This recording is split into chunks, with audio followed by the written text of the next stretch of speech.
Hey there, it's Vicki Howell for Yarnspirations.com, and we are going to be working on the third of the summer beach bag knit along. This one is the Sea Breeze bag, and you can see here that it is the largest of the three bags. But the cool thing is it doesn't really take any longer to make than any of the others because of these drop stitches. They really have a lot of mileage. So I'm going to cover how to create that drop stitch.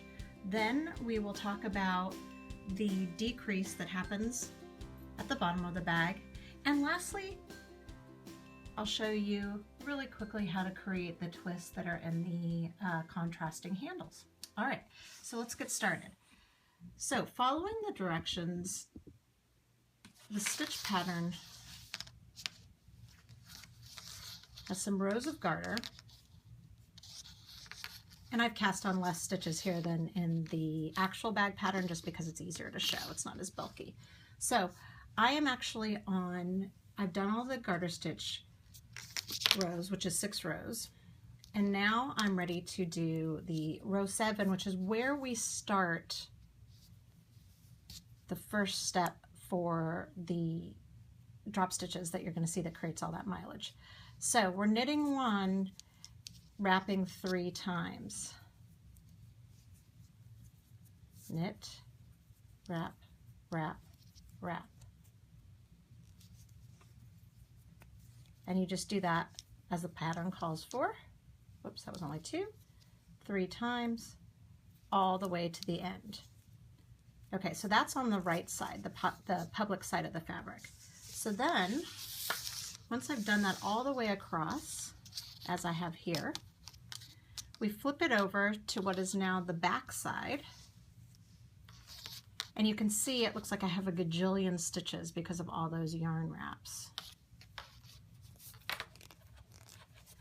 So on this row, since we don't want to increase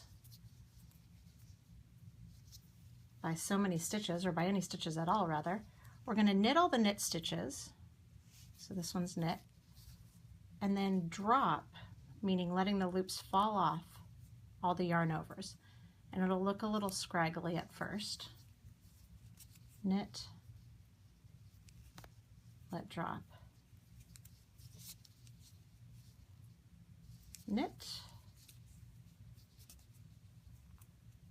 let drop. And you'll do that all the way across, and that series of 8 rows is going to create the drop stitch pattern, and you can see what it looks like there. You'll give it a little tug and everything will cinch up, and it gives you a lot of mileage. I would say that's a good 1.5 inches, if not more, with just those drop stitches. So it goes really quickly. At the end, the pattern calls for you to do a little bit of cinching. And the Yarnspirations designers decided to have you drop the stitches and cinch at the same time. So what we're going to do is we are going to knit 5 together, but you're dropping the loops, the yarn overs. So you're only knitting the knit stitches together. So this sounds complicated, but it really isn't once you see it in action. So what I do, and you know, there are many ways I'm sure that you can do this, but my method is that I slip the knit stitches, drop, okay, so that's 1 stitch, slip that next one, and I continue doing this until I have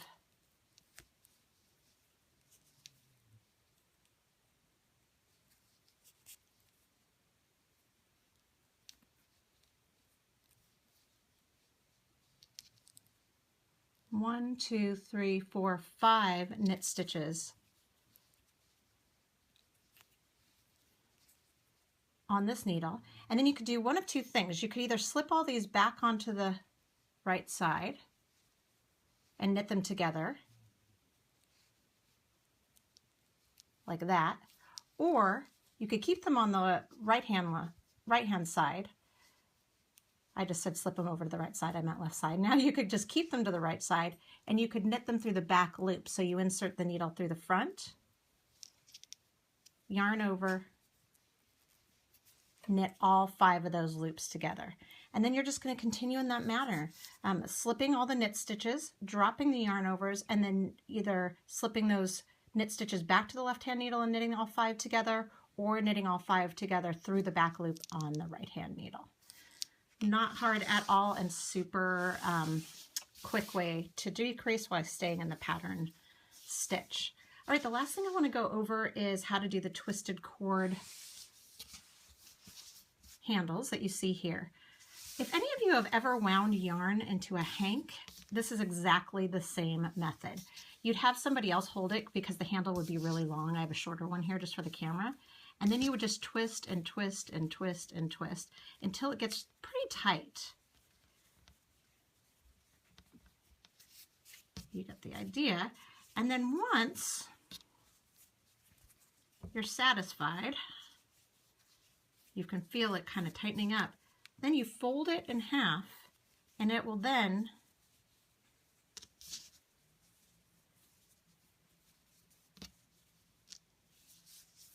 twist up on itself. From there, you would just knot it at the end and knot it at the opposite end. I'll show you here. It's a little easier to see. They've knotted it. The designers have chosen to use grommets. You would just follow the manufacturer's instructions on that. They've also decided to line. I wrote a post about lining over on the Clover Needles blog, if you want to check that out. For this exact same bag, I did a bag hack, which was the same bag but on bulkier yarn, and I cover the lining as well. That's at the Clover USA blog. You can check that out.